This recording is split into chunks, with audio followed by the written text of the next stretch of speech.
आप सबको प्रभु यीशु मसीह के नाम से मेरा जय मसीह की।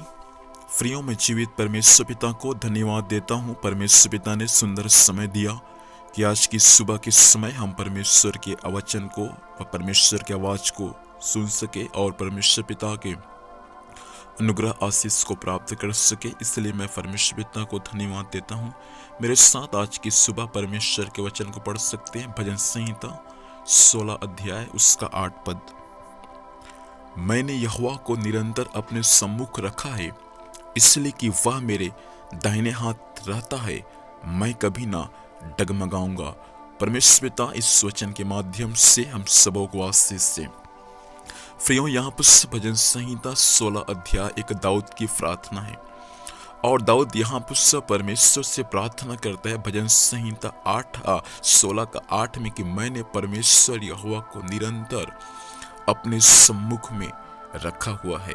मेरे प्रिय भाई बहन, मैं आज की सुबह आपसे कहना चाहता हूँ, जिस परमेश्वर पर आप विश्वास करते हैं वह परमेश्वर निरंतर आपके सम्मुख रहने पाए। आप यह कभी ना भूले कि परमेश्वर मेरे सम्मुख में नहीं है, वो परमेश्वर निरंतर आपके सम्मुख में रहता है।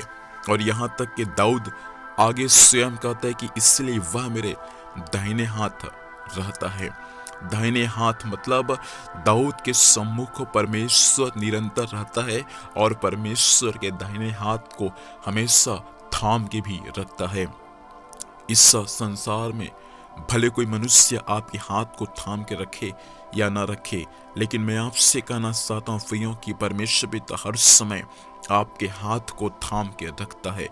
जब पतरस उस झील में डूब रहा था, उसके हाथ को किसी चेलों ने नहीं थामा, लेकिन उस झील में जब पतरस डूब रहा था, उसके हाथ को स्वयं प्रभु यीशु मसीह ने थाम कर उसको वहां से बचा लिया है।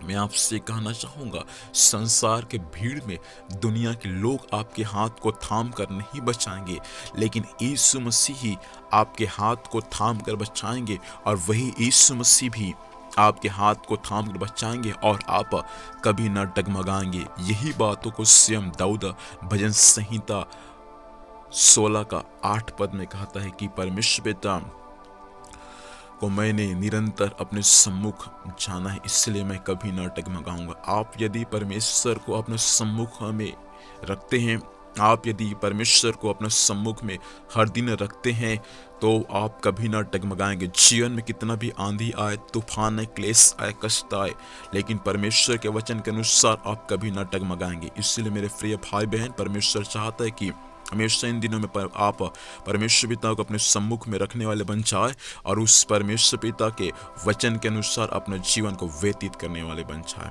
आइए अपनी आंखों को बंद करें, मैं आपके लिए प्रार्थना करने जा रहा हूँ। खुदावंद परमेश्वर पिता, हम आज की सुबह यीशु के नाम से आपके स्वर्गीय सिंहासन के निकट आते हैं। प्रभु जी, दाऊद की प्रार्थना परमेश्वर पिता आज हमारी प्रार्थना बन जाए। स्वामी, आज हर एक लोग परमेश्वर पिता अपने आप को प्रभु आपके सम्मुख में परमेश्वर पिता हर दिन रखने वाले बन जाए और निरंतर परमेश्वर पिता आपको अपने सम्मुख जानकर स्वामी वचन के अनुसार चलने वाले बन जाए।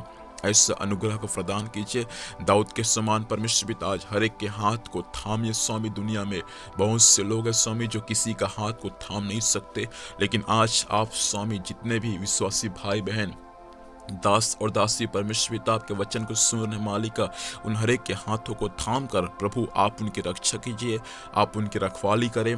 ऐसा अनुग्रह को प्रदान कीजिए ताकि वे पिता परमेश्वर कभी ना डगमगाए। स्वामी, विश्वासी भाई बहनों के परिवारों को, उनके आत्मिक जीवन को, स्वामी उनके कार्यों को आपके हाथों में सौंपते हैं। हर एक पर आपके आशीष होने पाए मालिक। और भी आपके लोग विश्वास में, प्रार्थना में, संगति में, वचन में आगे बढ़ने में सहायता करें। स्वामी, आज दिन भर संभालना पिताजी, स्वर्गीय सुरक्षा देना स्वामी, जहाँ भी जाएंगे जाने आने में सहायता करना। जो भी कुछ कार्य करते हैं खुदावन परमेश्वर पिता, हर कार्य यीशु मसीह के नाम में सफल होने पाए। हर एक विश्वासी भाई बहनों को, आपके दास भक्तों को, सुनने वाले हर एक को एक बार और आपके हाथों में सौंपते हुए यीशु मसीह के नाम से पिता आशीष को मांगते हैं, आमीन। प्रभु हम सबों को आशीष दे। आप सबों को जय मसीह की। Praise the Lord.